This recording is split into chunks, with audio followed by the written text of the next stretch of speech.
convicted German neo-Nazi Sven Liebig, who once called trans people fascists and parasites on society, will be sent to a women's prison to serve out the remainder of his term. Why? Because he identifies as a woman. Maggie Thatcher was right when she said, if you have to tell people you are, you aren't. But this case really does expose the absurdity of gender self-ID laws. Last year, Germany changed its law so that anyone can change their gender by simply declaring their new gender without having to go through any gender reassignment surgery or even get consultation from a doctor. And now they've ended up with the comical sight of a far-right extremist in drag and the much less funny reality that he'll now be serving his sentence in a female prison. And if you think this isn't going to happen in Australia, unfortunately, you're wrong.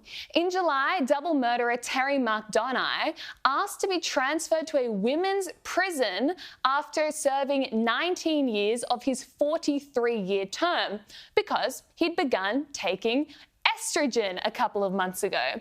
Now, my first question is, why are we paying for the gender transition of a murderer when we've got Aussie families struggling to keep a roof over their heads?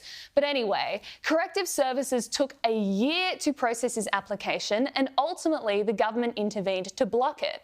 But in the future, this will be much harder to stop thanks to Chris Minns's radical gender self-ID laws.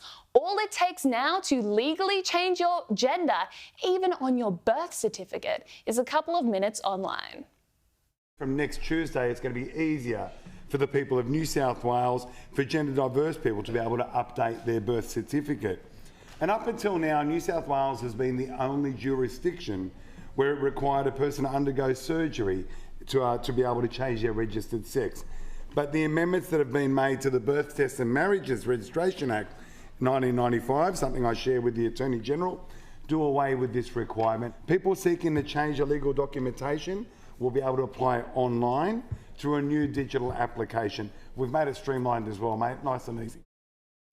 And that's how you end up with an anti-trans male neo-Nazi in female jails. Welcome to our new reality.